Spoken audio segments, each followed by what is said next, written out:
Fremantle player Ryan Crowley as their top-up player for 2016. 31-year-old Crowley was let go by the Dockers. He completed a one-year ban for taking a banned substance. The club has also announced three-time Geelong Premiership player James Kelly as their second top-up player. Now the 5AA forecast: humid, possible showers today 34, Friday a possible storm and 31, partly cloudy Saturday 27 and staying partly cloudy for Sunday, Monday and Tuesday with temps around 28 degrees. More news as it happens on 5AA. Peter Godfrey on 1395, Adelaide's 5AA. 5:05 now. Temperature hasn't really moved at all night. 24 degrees still outside. Let's see what's happening across the ditch. Catch up with Selwyn Manning, editor of EveningReport.nz. Selwyn, how are you this morning? Yeah, very good, Peter. It's not too bad over here. Looks like New Zealand, or in the Auckland area anyway, it's heading toward around about 26 degrees high today. Partly cloudy, but overnight about 18 degrees. So very comfortable temperatures over the side, Peter. Very nice, very nice. Ours is we're a bit humid at the moment. It's almost like we're in the tropics. So. A little bit of Auckland, Sydney kind of yeah, a bit that way. So Auckland gets a bit humid too, does it? Yeah, very humid. Oh, yeah. right, okay, I didn't realise that. Even people coming across here from Australia, they notice it very humid. It's, I guess it's because the two harbours, one on the Tasman side, the Manukau Harbour, and the other one, the Waitemata Harbour, which is on the Pacific coast, they're only separated by, at some points, only less than a kilometre. So you've got two big harbours on each side. If it's you get the sea breeze and things like that cool the temperatures down, but the sun has the intensity of, your sunny cities in Australia, and that sucks the moisture up out of those harbours, and so it gets quite steamy. Particularly in that higher 20s, and if it very seldom does, but if it goes over the 30 degrees, then it's very sticky. You notice it. We're not talking Darwin or Singapore here, but but noticeable though. Yeah. The other thing to note over the side of the ditch, Peter, is the currency. The Kiwi, it dropped significantly yesterday, down to about a 6-month low. Around, in US cents, it went down below the 63.6 cents mark. And according to the latest, it's trading at around about 93.17 cents Australian, which if we just do it the other way, we get around about, you guys would get $1.07 in your pocket if you were heading over to New Zealand for every $1 Australian that you spend. So there's a little bit of a movement there, and of course everyone's watching those petrol prices like we talked about last week, Peter. 91 unleaded is running in Auckland at the moment. It's selling for around about $1.63 to $1.69 depending on where you're going. So it's just trucked down a little bit here at the Bowsers. Okay. All right, let's talk, Kiwis living in the UK would be, and Aussies for that matter as well, I think, but we'll talk it from your perspective. Kiwis living in the UK, wanting to stay a bit longer, some concerns that they might not be able to with some changes to the UK immigration laws. Yeah, most recently there's a petition that has been circulating in the UK, and apparently as of late yesterday there were 50,000 signatures for that petition, which is calling to scrap this pay threshold that the UK government has on its plans there. And what that threshold is £35,000 sterling. It would be the amount of money, the bottom line, that's the cap, that you must earn more than that per year to stay in the UK after you've been there 5 years. So that's for all non-EU residents. So, of course, the Kiwis here are very sensitive to such things, just like I'm sure over in Australia, in the sense that it seems that, once again, Britain is moving away from that culture of being closely tied with our countries that it has been ever since our countries were born, and certainly through the war generation period. So over here, it does appear to be sensitivities to that. There's a lot of concern, and also people not sure whether or not they are going to be pushed out.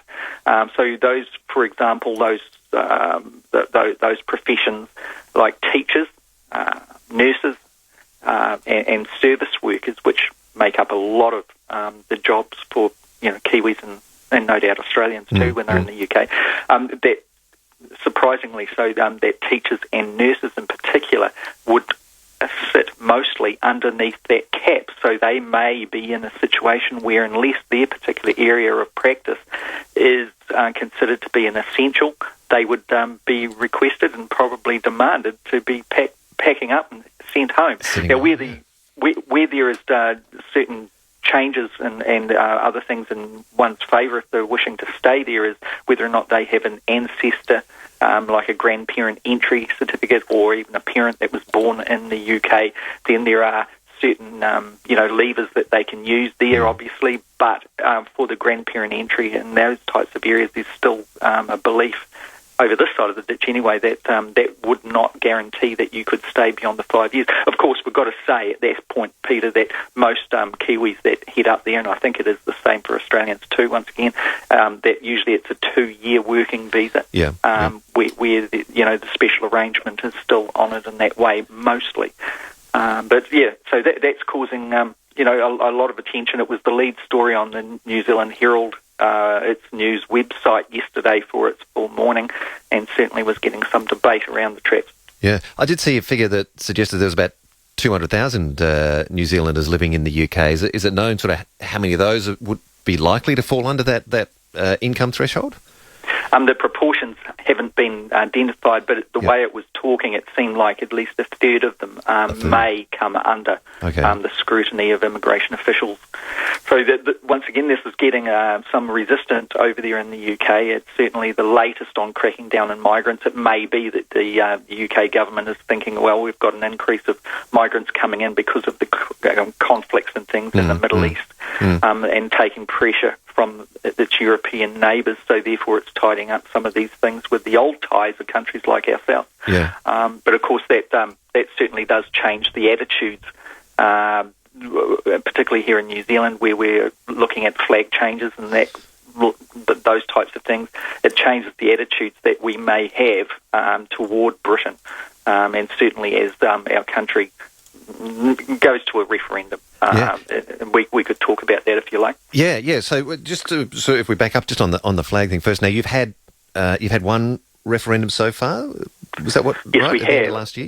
Yeah. Yes, it was at the end of last year, and there was a number of flags that were alternative flags to the current New Zealand flag that were chosen or to choose from. And the flag that was chosen in late November through to early December was the postal vote for the referendum, and what's referred to as the black, white and blue flag. And what it looks like, Peter, is it's got that Pacific blue colour there. It's got a black kind of band to it, so it reflects some of the sporting ties that New Zealand has, and it's got the Southern Cross in the flag as well. Right, yeah. And that one was the one that was chosen to go up against the current New Zealand flag in the second part of that referendum, which will take place it will begin on March the 3rd. Another thing that's significant that is flying from tomorrow, Friday, January 22nd, both the current New Zealand flag and the other one that is on offer, meaning the black, white and blue flag, will be flying on the Auckland Harbour Bridge. And it will continue to do so apart from on Waitangi weekend, which is like Australia Day. It's similar kind of thing. It commemorates the signing of the Treaty of Waitangi way back in the 19th century. Now, on that day, the Māori Confederate flag, or Tino Rarateratanga flag, will fly above the harbour bridge at that time, and then will be replaced again by the black, white and blue. So the government put out a statement yesterday confirming that the Deputy Prime Minister, Finance Minister Bill English, and also the other minister that is handling such things relating to the flag, Simon Bridges, they put out a statement, joint one, and it basically is saying here that the proposed alternative flag will be flown alongside the current flag each day on the Auckland Harbour Bridge until the end of the referendum period, which is in that mid-March period, Peter. So it may be that New Zealand starts to actually rethink these things relating to the flag. The current one was looked like in the polls was the popular one at this stage. It looked like the alternative, the new possibility equality there. The black, white and blue was lagging behind, but these kind of changes back in Britain relating to it honouring our immigration and access to its country may indeed change those attitudes, and we might see a new flag perhaps. So this referendum will decide whether or not you will change, or will it be still? Is there another step? So what happens with this referendum? Okay, the first step has already concluded, and that was basically changing what people preferred to go up against the current flag. So this particular referendum in March starts March 3rd. That will be the decider. So people get to choose from the current flag or the new proposed one that came through from that first round, which is the black, white and blue flag, which actually represents a lot of those contemporary cultures in New Zealand and some of the historical too. We're obviously located in the South Pacific. That's reflected in the colours there. There's the Southern Cross, of course, which is very special to our countries, isn't it? And there's also the black, which has deep roots in the Māori art and also in our sporting, codes. Clearly. So this referendum will be binding, will it? Or it will be. It will be. Okay, absolutely, yeah. And the government has been pushing this. It's cost around $26 million for them to organise this. They were criticised that it was one of those legacy projects that the Prime Minister was pushing, and that there was no substance in behind this, meaning that the government has reinstituted a lot of those ties to the old monarchy instead of the track that New Zealand was taking toward becoming more independent, and that the Prime Minister was always pushing that this change in the flag did not mean that New Zealand was heading in a more independent track. Okay. So that was all mixed up and a lot of criticisms around this. But this particular referendum is binding. It's one that the government has initiated and is actually a formal vote. As opposed to just a public referendum of suggestion. It'll be interesting to see whether that those immigration laws in the UK do sway some undecided people towards the new flag or not. So that'll be interesting, and certainly be interesting for us to watch too. That it's been a long ongoing thing here. The flag debate comes up regularly, and it's just come up in the last couple of days as well with Western University in Sydney. Someone from there putting up. Sort of just floating the idea again, and based on your experience, and saying, well, you guys having the democratic process to select your flag we never did with our current one, and perhaps we should. So it'd be an interesting thing without sounding like I'm pushing a Republican cause here. If you look at our two countries and particularly your national anthem, it speaks about Australia itself as it is now. It'd be kind of interesting to see a flag represent the same kind of thing. So let's see what happens in our next 10 years. Perhaps we'll all be looking a little bit differently. Indeed. So just having a quick break, but we'll be back with more to talk about from your part of the world. Won't be a moment. Selwyn Manning with us. He's editor of EveningReport.nz. How lucky are we? We have the outback, the rivers, the beaches, backyard cricket. So let's celebrate this Australia Day. Rowie and Bix have teamed up with TJM Equip to give you the ultimate Aussie Day prize pack, including a Weber family queue, TJM Essentials, and enough food and bevies for the day. Listen to the 5AA Sports Show from 4 p.m. all week for your chance to win. All thanks to TJM Equipped, the four-wheel drive experts, and $13.95, Adelaide's 5AA. Time for another top deal from Nordic Honda, top of Glen Osmond Road. For this month only, you can receive an amazing deal from Nordic Honda on any new Honda vehicle. Purchase any new Honda vehicle and receive 3 years scheduled service free. Top that, 3 years scheduled service free, exclusive to Nordic Honda. Ask the team about 5-year extended warranties on all new Hondas and drive away today. Another top deal from the top of Glen Osmond Road. Nordic Honda. Nordic Honda. At Pain Away, we're about the pain. The whole pain, nothing but the pain. Everyday Aussies to elite professional athletes are using easy-to-apply Pain Away arthritis and sports creams and sprays. At Pain Away, we believe so much in all our pain relief products that we offer a 100% money-back guarantee on all products purchased. So if you suffer joint or muscular pain, try Pain Away. Pain Away products are available in all leading pharmacies across Australia. Use only as directed. Always read the label. If pain persists, see your healthcare professional. Investing with Angus Securities is more than just a great rate. It's convenience, because you're dealing with someone who's local. Angus Securities. Call 84104343. Looking for residential aged care for your loved one? The elegantly restored Trevu House Residential Aged Care at Gawler is now open. Located at the gateway to the Barossa, Trevu House provides 68 places across a range of single and companion rooms and suites, all beautifully appointed with a private ensuite. Trevu House delivers the highest standard of dedicated care and personalised service with 24-hour registered nursing care. Call Trevu House today on 8522 1045 or Google Trevu House Aged Care. Hello, Frank Walker from National Tiles. The 37th National Tile Famous Annual Sale must end this Sunday. It is without doubt the biggest and best tile sale of the year. We've got beautiful $20 National Tiles for under $10 per metre. We've got magnificent $30 National Tiles for under $15 per metre.